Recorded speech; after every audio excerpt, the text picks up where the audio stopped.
devocionais. Irmãos, o que são as práticas devocionais? Tá aí. Exercícios de sobrevivência e vida abundante. Amados, é muito importante a gente perceber uma coisa. O nosso corpo precisa se movimentar, não precisa? A gente precisa caminhar, a gente precisa de vez em quando, né? Lógico que quem pode dar um pinotezinho, como falam aqui, né? Dar uma corridinha, dar uma andada de bicicleta, né? A gente precisa. O nosso corpo, precisa disso, para oxigenar o sangue, para muita coisa. Inclusive, a atividade física, ela abençoa a nossa saúde também emocional. Né? Então, alguém que não faz exercício nenhum, come desregradamente, não tem cuidado com o que come, a hora que come, geralmente são pessoas que também são doentes emocionalmente. Então, o nosso corpo está todo interligado. Inclusive, precisamos exercitar a mente, a alma e o coração. Vocês sabiam disso? Qual é o exercício da mente, da alma, do coração? Qual é? Qual é esse exercício? Inclusive, tem em algumas igrejas batistas, eles conversam na quarta-feira sobre a academia da alma. A alma também precisa de academia. Lógico que para a gente, isso atende pelo nome de santificação. Então, depois da nossa conversão, como é que a gente desenvolve agora essa vida com Deus? Como é que a gente atravessa situações difíceis na nossa vida e chega lá do outro lado aprovados? Aprovado não é só porque obedeceu, mas aprovado porque aprendeu, cresceu, amadureceu, expandiu um pouco mais a mente, enxergou o que não enxergava, entendeu o que não entendia, fez o que não fazia, saiu da rotina, venceu a cultura, venceu a mediocridade. O que é mediocridade? É a média, fazer o que todo mundo faz. Venceu a inércia, se movimentou na sua vida cristã, na sua vida com Deus, subiu os próximos degraus. E tudo isso acontece através das práticas devocionais.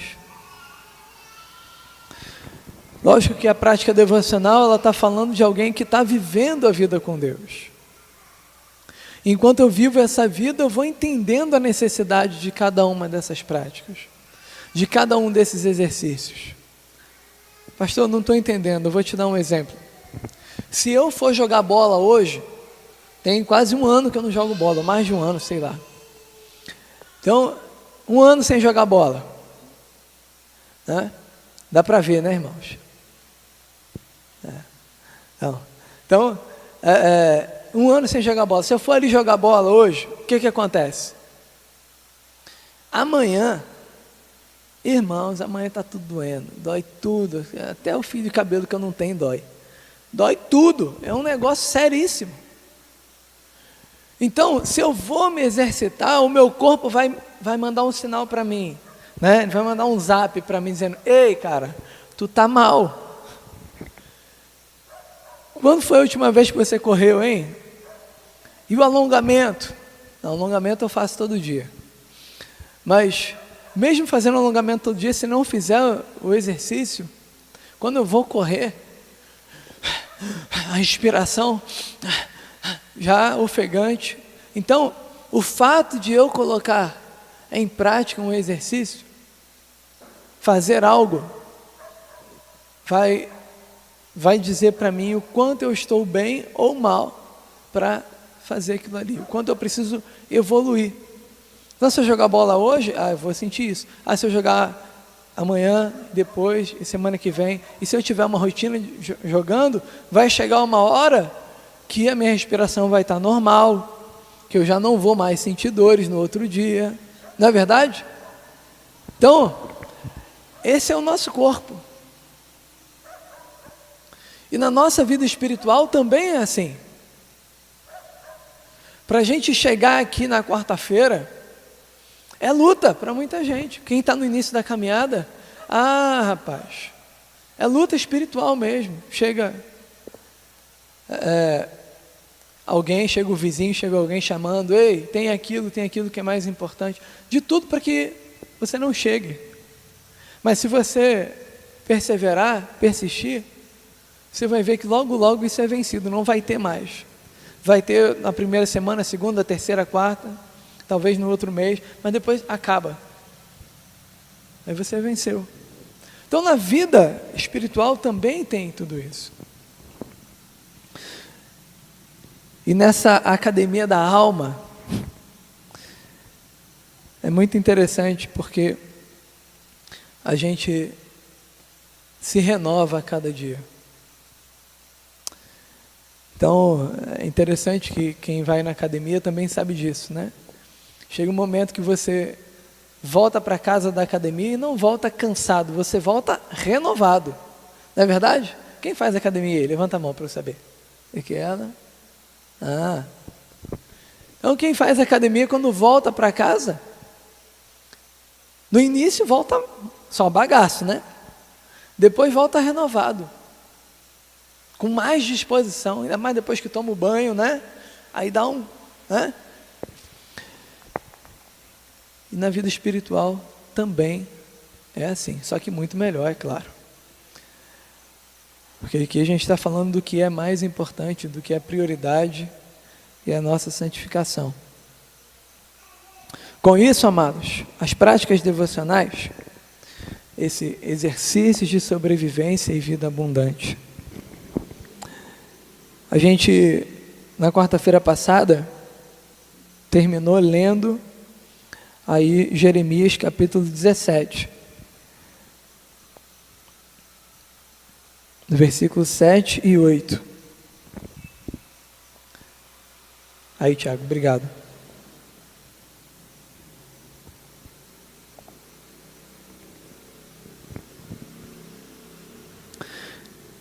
Livro do profeta Jeremias, capítulo 17, versículos 7 e 8, diz assim: Mas bendito é o homem cuja confiança está no Senhor, cuja confiança nele está. Ele será como uma árvore plantada junto às águas, e que estende as suas raízes para o ribeiro. Ela não temerá quando chegar o calor, porque as suas folhas estão sempre verdes. Não ficará ansiosa no ano da seca, nem deixará de dar fruto. Então, aqui é como se Deus estivesse revelando para nós o segredo de viver a vida com a folha sempre verde. O segredo de viver a vida com a folha sempre verde.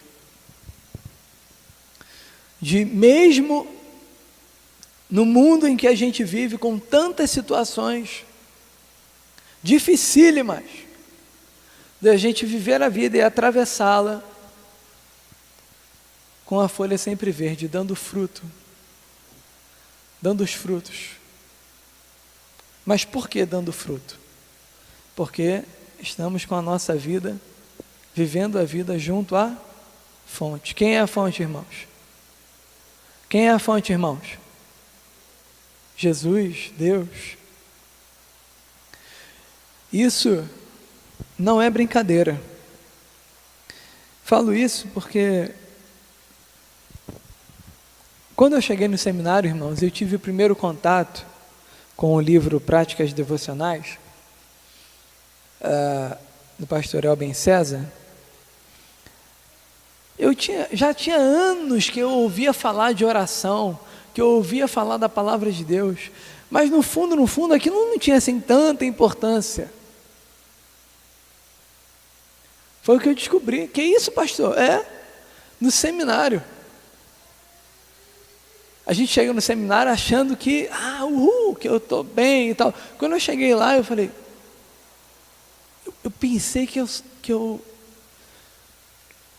pensei que eu sabia pelo menos 1% da importância da oração e da palavra de Deus para a minha vida. E eu chego aqui e descobri que eu não sabia era nada mesmo. E aí eu escrevi algumas coisas quando tive essa primeira reflexão, baseada no texto que a gente leu. Primeiro da oração. Primeiro tem uma perguntinha, né?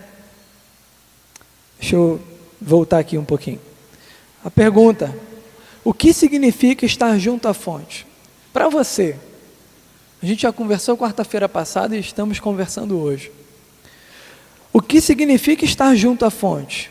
Se faça essa pergunta. O que significa estar junto à fonte para você? Qual o significado que isso tem?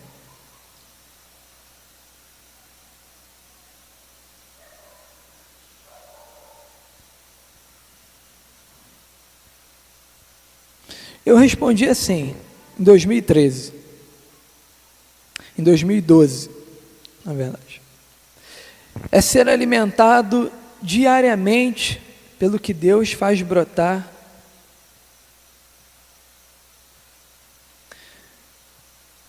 Preste atenção. É ser alimentado diariamente pelo que Deus faz brotar, sendo essa fonte a mais pura.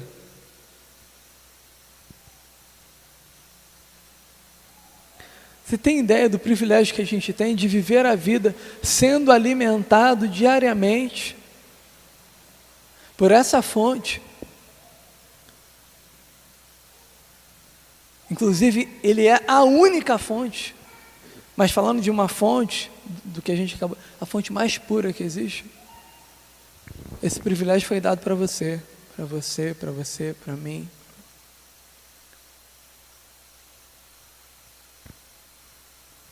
Às vezes a gente entende esse privilégio se for falar de um pé de goiaba, um pé de manga. Não, vou plantar aqui esse pezinho do lado de uma fonte aqui. Ah, que beleza, hein? Vai ser só o ouro esse pé.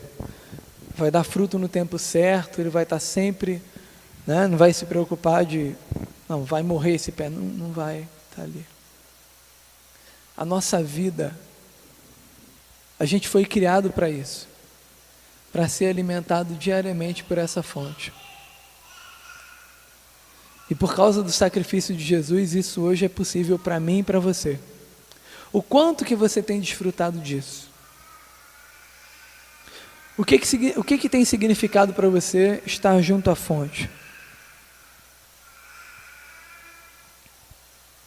A prática da oração, que a gente vai estar falando aqui.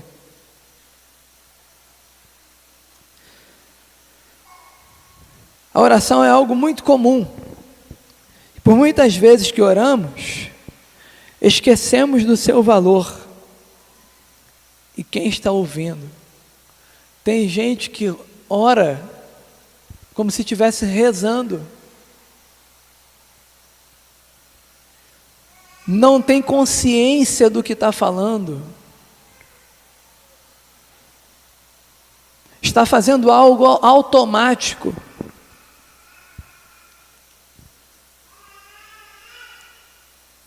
Não está sendo sincero no que está sendo colocado. Como na oração do desabafo, que a gente também vai conversar aqui. De falar tudo para Deus, não é ficar pensando, medindo palavra para falar com Deus, isso não é oração. Por exemplo, na oração do desabafo. E a oração é derramar o coração. É um relacionamento. É um relacionamento com essa fonte de vida.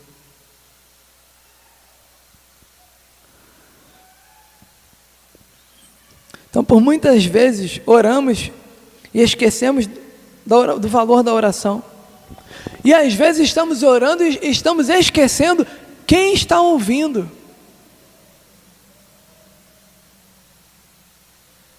A gente orou e quem está ouvindo?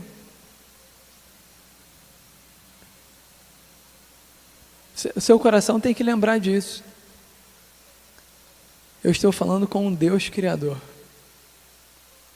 com o Autor da vida, com a fonte de vida, com o único que tem poder de fazer com que a minha vida, com que eu viva essa vida aqui e atravesse-a com a folha sempre verde, independente das circunstâncias, independente do que aconteça. Quando eu falo atravessar com a folha sempre verde, não é sorrindo, fingir que está tudo bem, não, é com sinceridade, com autenticidade, mas atravessar sendo alimentado.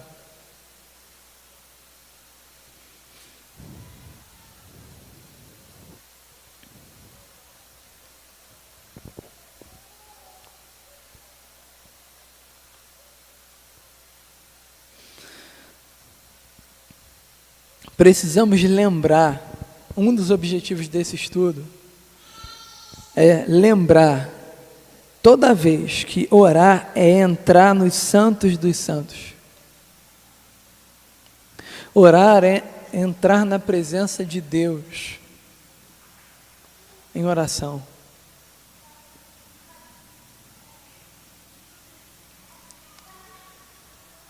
É um lugar sagrado. É um lugar mais rico que tem. Um momento mais rico que um ser humano pode ter. É de se voltar para o seu Criador e falar com Ele.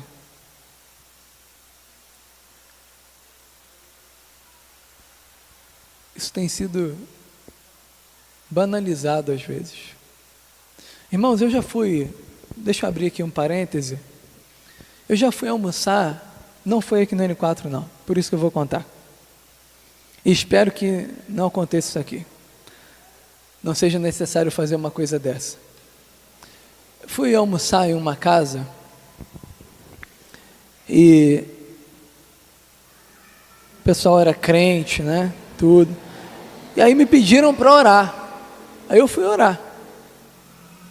Só que quando eu comecei a orar, tinha os netos, assim, adolescentes já, chegando à juventude, rindo, debochando, brincando, como se, que besteira esse negócio aí de oração.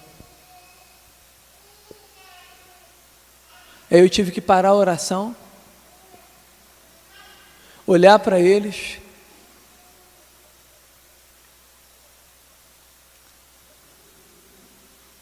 e aí todo mundo olhou, ficou aquele clima, né?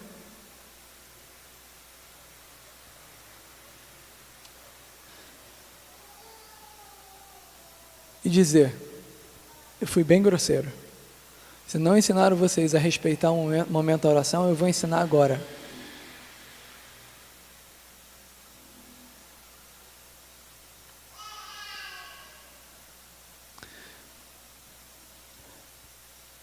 Com certeza eles não me amaram, né?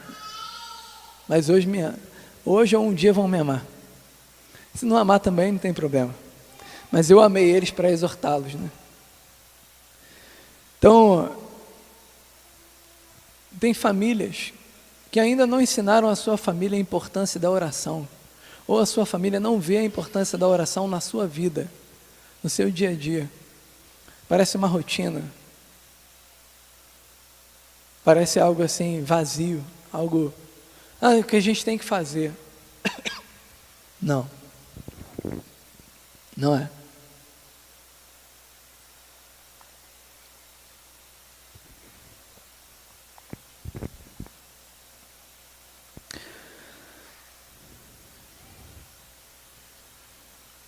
Eu escrevi uma frase sobre oração no ano de 2012 e vou compartilhar com vocês. A oração nos faz filtrar tudo que está no nosso interior, pois é o nosso momento de colocar todas as coisas para o Pai, que sabe o que tem valor. Vou repetir. A oração nos faz filtrar tudo que está em nosso interior, pois é o nosso momento de colocar todas as coisas para o Pai, que sabe o que tem valor. A oração é o momento em que a gente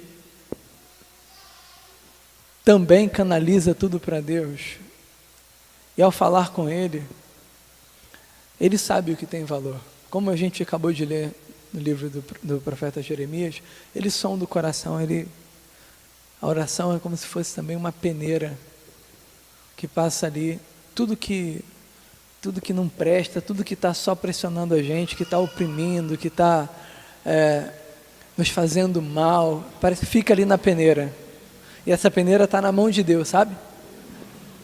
E só passa o que vai nos revigorar e nos renovar para o momento seguinte, para o dia seguinte.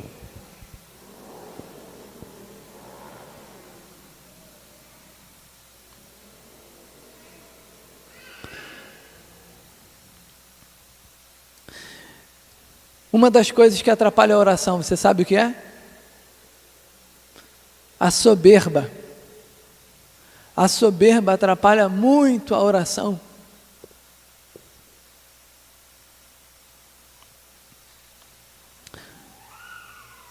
A soberba é quando o ser humano esquece que é pó. Pensa não precisar de mais ninguém. Ou também pensa que é melhor que os outros. Por isso que é dito, né?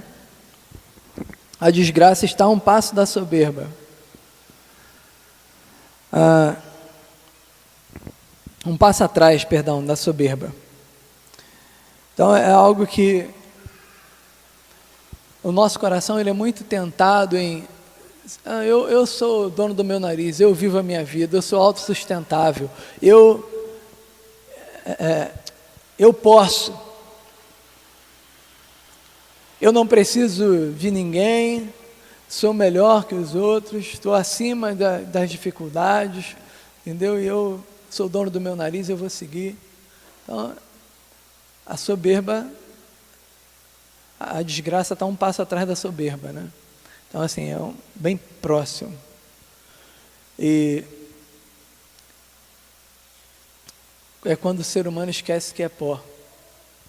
E a oração, as práticas devocionais, nos fazem lembrar diariamente o quanto nós somos dependentes de Deus, o quanto nós não nos sustentamos, o quanto que nós fomos criados para ter esse relacionamento com o Criador, e o quanto que a nossa vida depende disso para ter a folha sempre verde.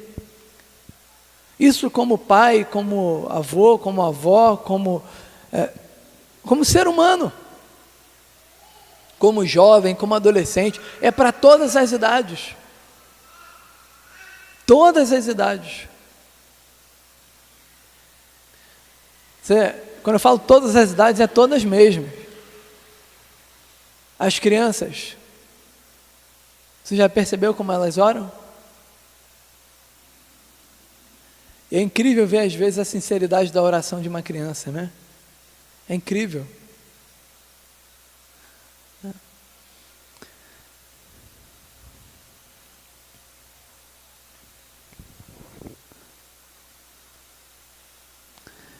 Amém? Então vamos lá, para a gente concluir a apresentação desse tema hoje.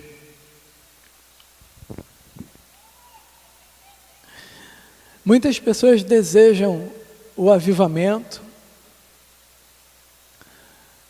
Pode passar, Tiago, por favor. Isso.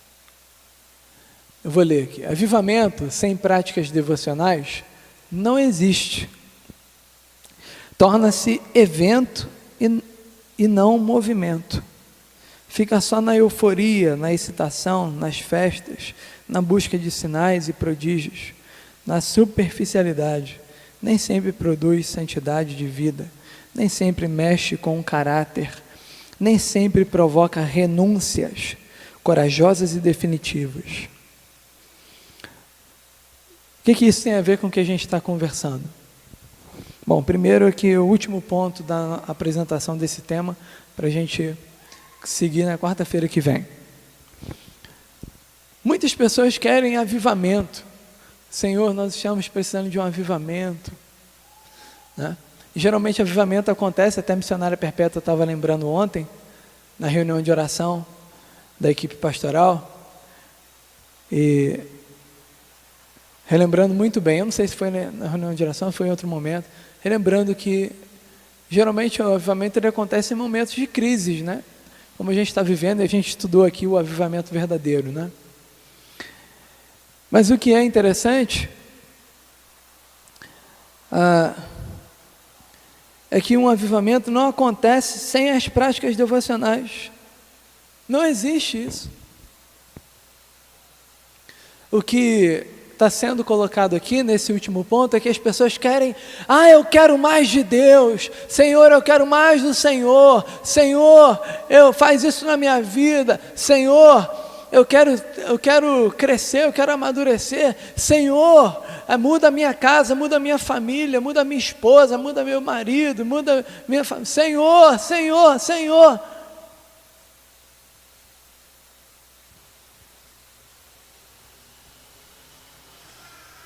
Sem práticas devocionais, nada disso é possível. Eu não estou falando aqui de troca, de barganha, de merecimento, não. A gente está falando do processo natural daquele que nasceu de novo e que está desenvolvendo a sua fé, desenvolvendo o seu relacionamento com Deus, conhecendo a Deus, se conhecendo e conhecendo agora uma nova caminhada de vida, como uma pessoa que teve a sua mente expandida, que foi livre, que enxerga as coisas que não enxergava antes. Então, avivamento sem práticas devocionais não existe. Com isso, ele está falando também, eu vou falar de um cenário que você deve conhecer alguém que, rapaz, não pode chegar numa igreja, chega num lugar que tem logo que gritar, que falar, que uhul e tal, falar, acha que aquilo ali vai fazer crescer, amadurecer. Eu não estou condenando, não estou. Se for sincero, irmãos, fiquem à vontade, estão na casa de Deus, não tem problema nenhum com isso. Agora, o problema é você achar que esse movimento, que essa euforia vai trazer coisas a você, vai fazer você avançar no processo, vai fazer você amadurecer. Não vai. Isso tem que ser resultado, tem que ser fruto. Não, por eu estar tão bem, por eu estar colocando em prática a minha fé, eu quando chego, eu tenho vontade de, glória a Deus, de falar, e, poxa, que beleza, isso sim, sabe? Inclusive, quando as práticas devocionais estão se tornando verdade na nossa vida, a gente também fica mais sensível a muita coisa, no sentido de sensibilidade espiritual das coisas, enfim. Então, com as práticas devocionais, o alvo é a gente ter a cada dia mais famílias cristãs, uma igreja mais madura na fé, mais preparada para a nossa luta do dia a dia, com mais sensibilidade com o que Deus está realizando em nós e através de nós, com mais sensibilidade com a rotina da igreja, pessoas com mais compromisso com Deus, compromisso com a comunhão da igreja, com a unidade, com o que está acontecendo, com os ministérios.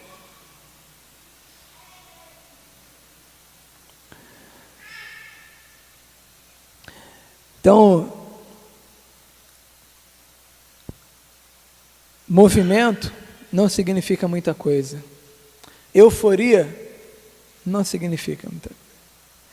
Excitação também nas festas, né, na busca de sinais e prodígios. O pessoal que vive em busca de sinais e prodígios, vive em busca aí na internet de milagres, né, de olha, aconteceu isso. A nossa fé é muito mais que isso. Isso acontece, se acontece, glória a Deus.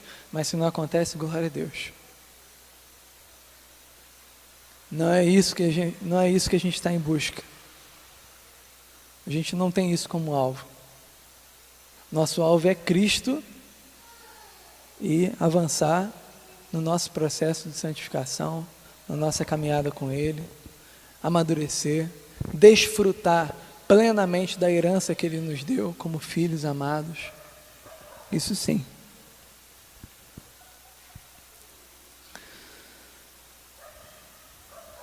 Isso é tão sério, essa questão de sinais e prodígios, que às vezes esses sinais e prodígios estão sendo feitos por demônios, mas por causa da imaturidade daqueles que estão lá, acham que aquilo é de Deus.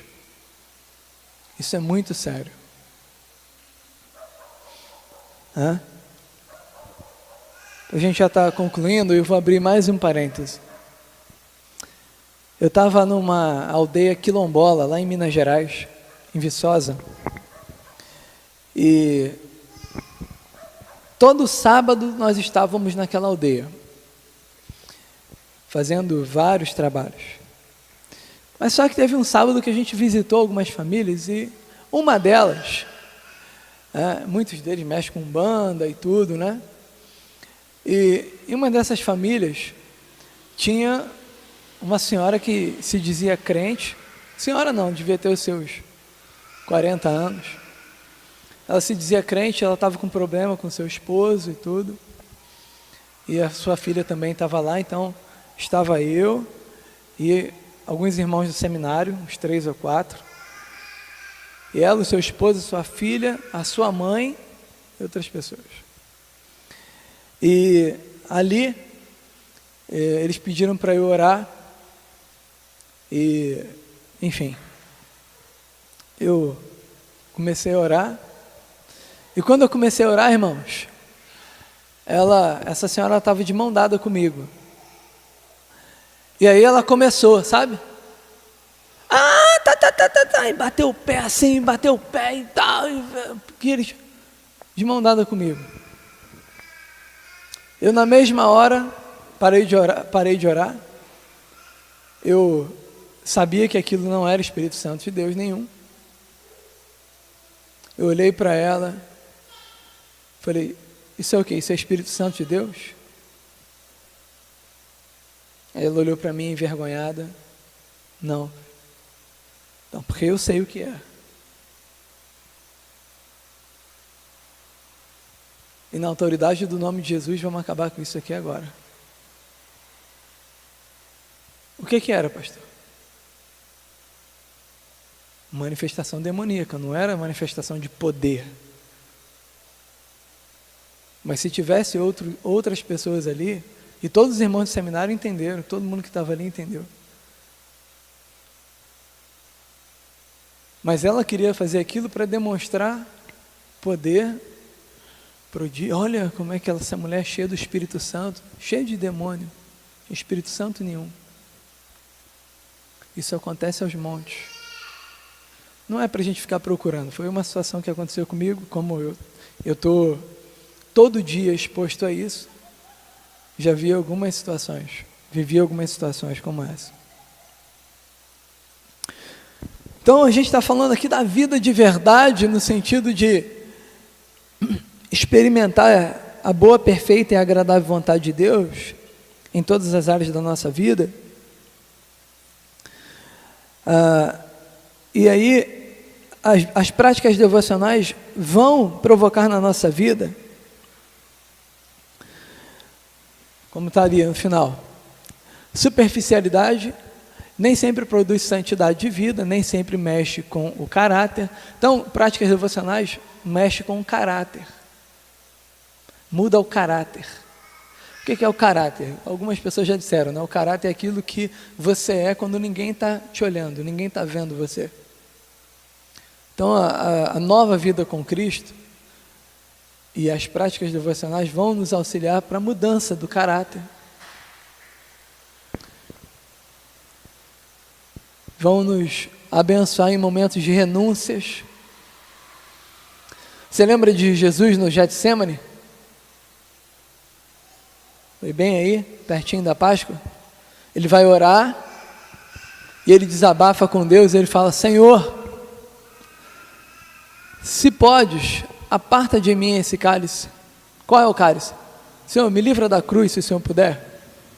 Contudo, seja feita a tua vontade, não a minha. Renúncias. Vida nova é vida de pessoas que aprenderam a renunciar também coisas. E vão ter outras para serem renunciadas. Coisas que a gente quer ou que a gente não quer. E a gente precisa abrir mão. Renúncias corajosas e definitivas. Renúncias corajosas e definitivas. Porque tem renúncia, irmãos, na vida de um homem e de uma mulher de Deus, que dói muito.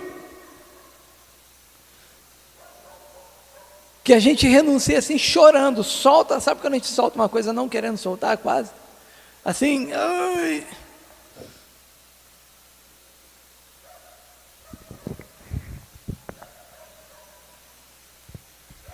Tudo isso a gente vai dar uma olhada, dar uma olhadinha, refletir e nos fortalecer a cada dia mais no estudo Práticas Devocionais, exercícios de sobrevivência e vida abundante. Nos dias em que nós estamos vivendo,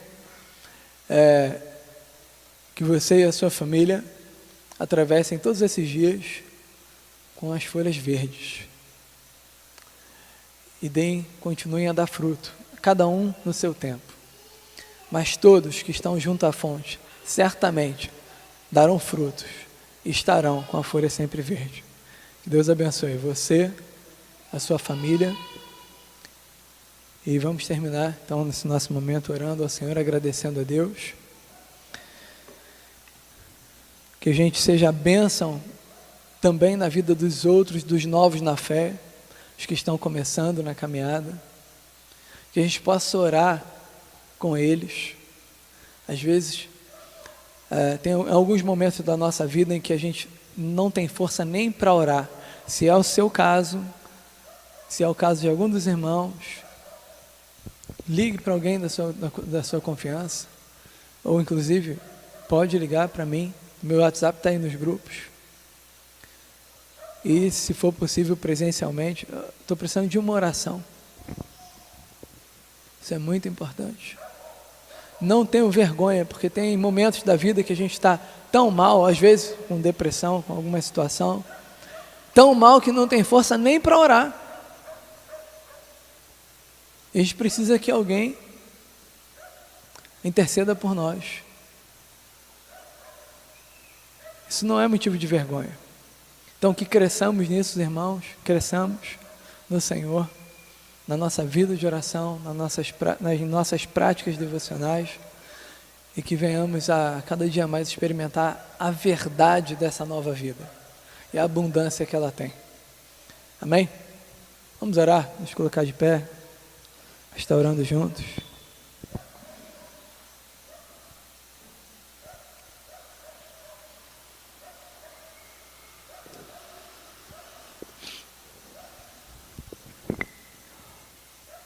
Ó Deus, muito obrigado, Senhor, por essa noite tão maravilhosa e tão fresquinha que estamos tendo aqui. Obrigado pela vida de cada irmão que está aqui conosco, ó Deus, e os que estão online também. Obrigado pela Tua palavra, pela Tua fidelidade, por essa riqueza que o Senhor nos deu, que é a Tua palavra e a vida de oração contigo. Poder entrar na sua presença, ó Deus, em oração, em falar, a criatura falar com o Criador, e ter esse relacionamento contigo, crescer nesse relacionamento contigo, ó Pai, e ver a Tua mão e o Teu poder, o poder do Teu Santo Espírito que habita em nós, trabalhando na nossa alma, no nosso coração, na nossa mente, na nossa casa, na nossa família. Obrigado por essa abundância de riqueza, por esse privilégio, por essa nova vida, que venhamos a desfrutar, Senhor, das Tuas bênçãos, dessa vida contigo. E lembrar ao nosso coração dessa riqueza, fazer e ter esse momento de oração com consciência, colocar em prática a nossa vida contigo, com consciência, sabendo o que estamos fazendo e sabendo a riqueza do que nos foi entregue. É em nome de Jesus, ó Deus, que nós oramos, no nome do Teu Filho amado, que oramos agradecidos, pedindo que o Senhor abençoe ainda a nossa noite, nosso retorno aos lares, e cada família, Senhor, aqui representada com a Tua graça e a Tua paz, com essa vida nova contigo. E que possamos, ó Deus, crescer, experimentar mais e mais dessa mente nova, viva e renovada pelo Senhor. Em nome de Jesus. Amém. Amém. Glória a Deus. Vamos em paz, irmãos. Boa noite. Deus abençoe.